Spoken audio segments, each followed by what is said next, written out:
Welcome back, everybody. We had the utility company come out and do their inspection for the box that we had put in and the trench that I dug. And unfortunately, we failed the second half of it because we had a massive amount of rain.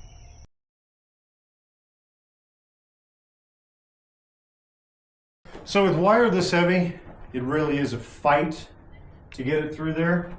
And it's got quite a bit of memory for how it was when it was on the roll. So rather than try and fight all that memory, I'm trying to just accommodate it and avoid it. And because it's got this covering on it, I don't have to bend it a huge amount, but it probably would be a lot easier if I had more space to work with, which I do not. That's okay. Now, once we get running with it, the memory that it has, then slice through the whole lot easier.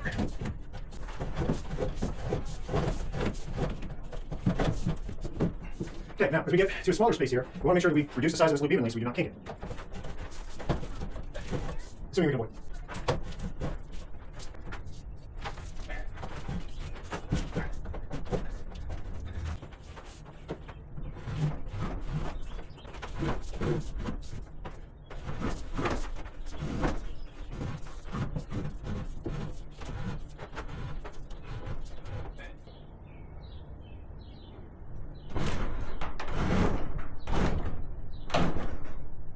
Now we're at the point where we're going to do our exterior lands and get ready for service to the inside.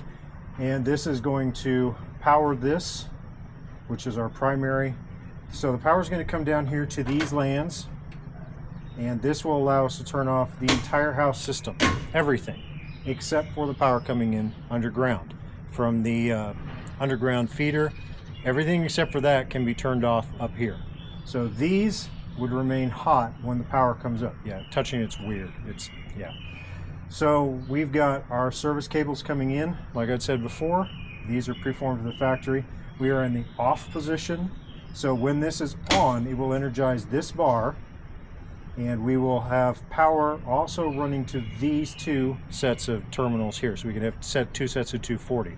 We will use it for the shed out here, and that'll allow us to run our 240 out to that two legs of 120 to be able to power everything out there, like a window air conditioner, or if somebody wanted to use a welder out there, or somebody wanted to use a hydraulic jack, you know, anything that requires a heavier power capacity. So we'll run 60 amp off this to out there, and I've got everything all set up for that. That's a different project.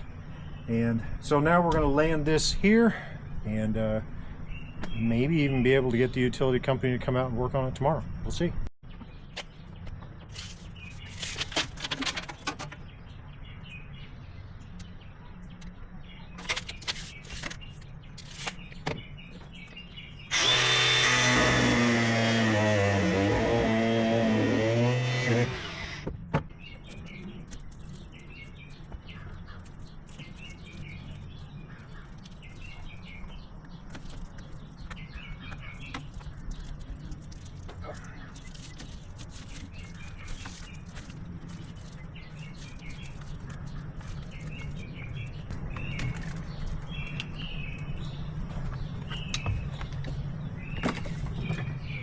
Brilliant.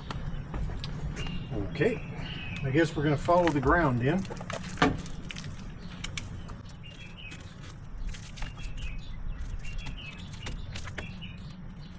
So the ground is bare wire. There's nothing to cut, nothing to nick. So as long as I stay on the bare wire, nothing gets damaged. And then up here,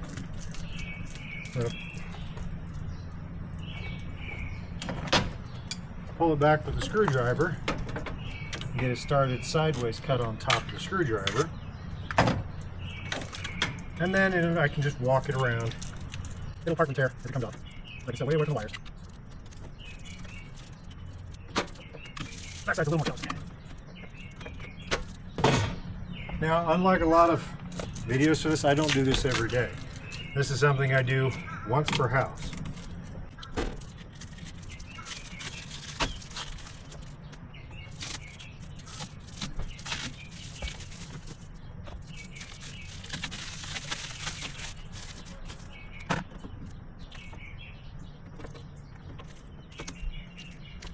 All right, so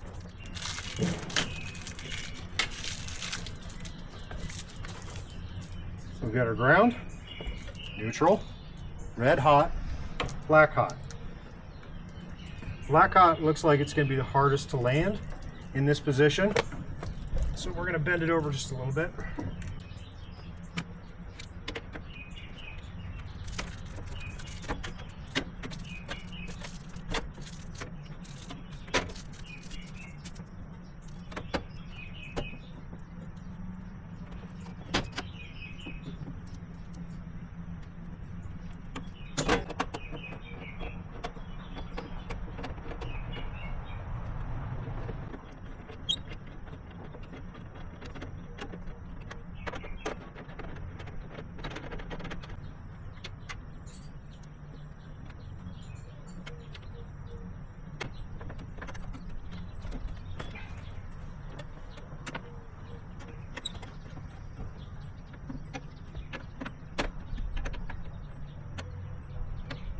Okay, so this says that we need to torque to 225 foot-pounds, which is a lot.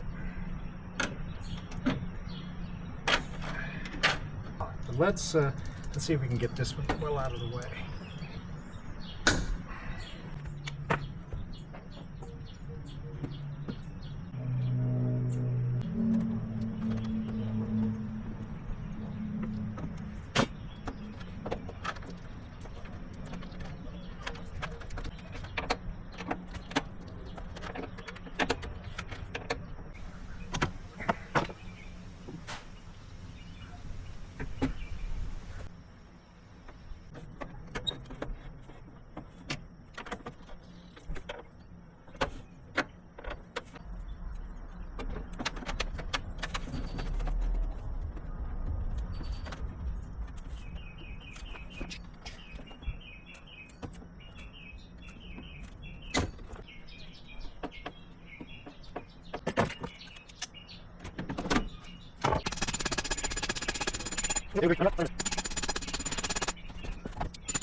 We've only gotten 4 feet of that in the ground so far.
Okay, so the next thing we're going to install is going to be a direct burial clamp. This is a little bit fancier than the acorn style ones. I have two here, but I can't find them, so I'm going to use this guy. The 4 gauge goes through here, and this gets screwed down, tied onto the cable. This will go around my post underground. I'm going to take my pipe that I've got over here, my conduit, and I'm going to bend it 90 degrees. And I'm going to give it 3 or 4 inches underneath the ground. And then it's going to turn and go to the right, pass through this, and follow 90 degrees again down the pipe. And this is all that's required, but I like to have a second one on there, but I can't find it, so I guess we're going to go without it.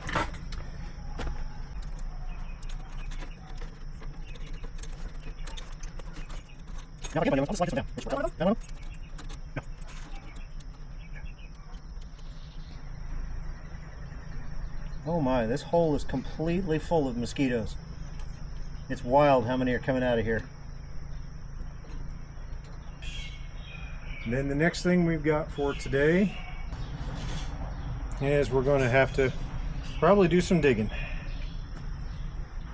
and clear out some of the mud that came down into this trench, because that is not nearly as deep right here as it should be.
All right, we get it grounded. I've taken pictures of the inside.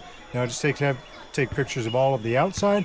We can send that off to the utility company, and hopefully they can get somebody out here who can do the final trench burying connection, and then we can get this moving along.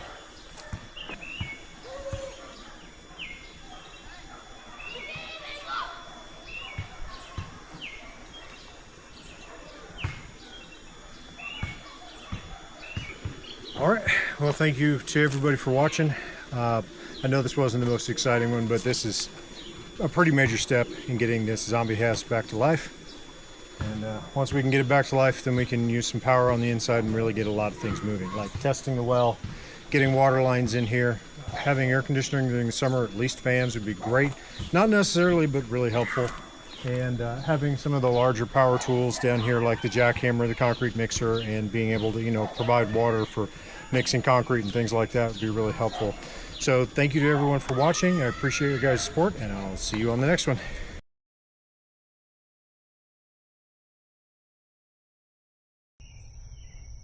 Welcome back, everybody. We had the utility company come out and do their inspection for the box that we had put in and the trench that I dug.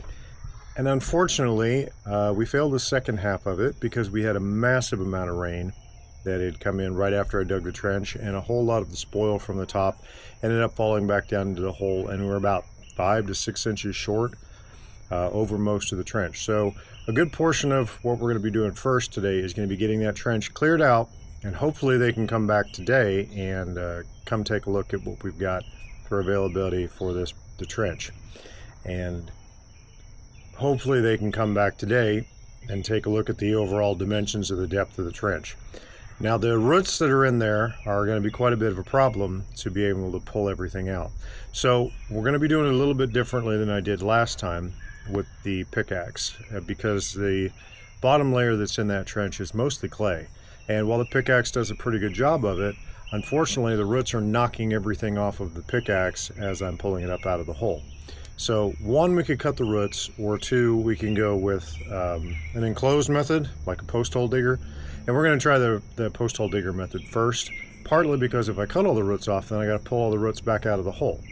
There's not really a good way that I have to be able to cut the roots and remove them at the same time.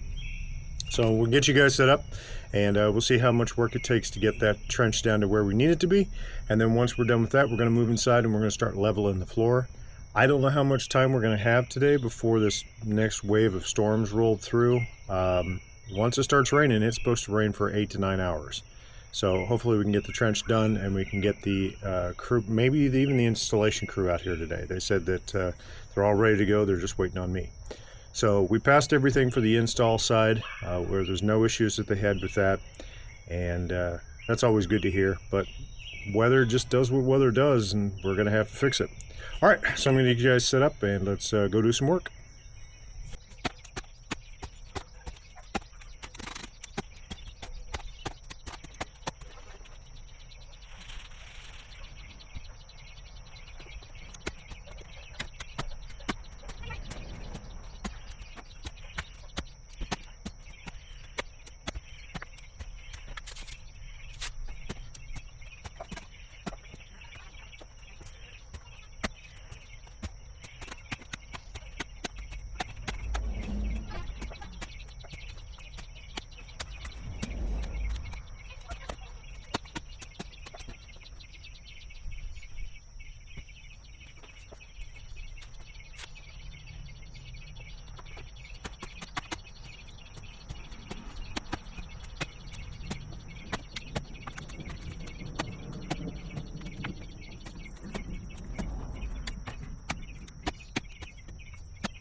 We are out here today, and I have been digging for 3 hours now.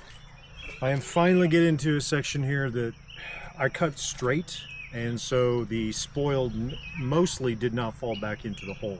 There was very little washback over here as well. It looks like this side's going to be a whole lot easier than that over there was. When I was cutting the curve, it made it quite a bit wider than the kerf of the blade cutting into the ground, and so on both sides spoil was falling back down into the bottom. And if I'd had time to take it out that day, it wouldn't have gotten turned into this thick viscous mud that I've got down here at the bottom. And I think this would have gone quite a bit faster, but I've called the utility company. I'm hoping someone can meet me here today so that we can get this set up to go, because we're about to have 3 straight days of rain. And I don't know what the requirements are for getting this in, but we're looking at, over the next 72 hours, we're looking at somewhere between 3 to 5 inches of rain, and we've already got pretty good flood conditions going on right now after the last couple of days. But I can't control what's going on anywhere else. I'm just trying to focus on getting this done right here. And one of the things that's been funny about this trench is the worms, I guess, decided that it was going to be a fantastic place to be, but also these little bitty frogs that are going down there to eat the worms. There's dozens of them in this trench. And I wish I'd gotten that on film. I picked a whole bunch of them up and just put them off to the side over here. But I'm going to get back to it, and hopefully they'll give me a call back so that I can get this out here and we can get our power hooked up over there. It looks like I've got about an hour before the downpour starts here. So the next thing we're going to be doing is going inside and see if we can get that low section of floor raised up and blocked so that I can start putting in my cross joist from the other side.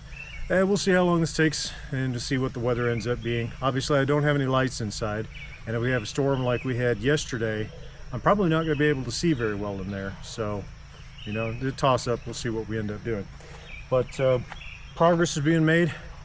The trenching is pretty easy for the last 15 feet or so, other than the weight of the clay. Each one of these blocks I'm pulling out weighs between 8 and 12 pounds. So it's a lot of weight, and it's just slow going. But now that we're out of the, mostly out of the roots, not nearly as much will be getting knocked back off of the post hole digger as I'm pulling this stuff up. I have one that's in much better condition than this, but unfortunately it's a 6-inch, and this is a 4-inch. And the 6-inch just isn't going to fit down this hole without me redigging the sides, and that's a headache I do not need with all of the additional roots that we've got here. So I'll see you guys down here at the end once we get finished digging.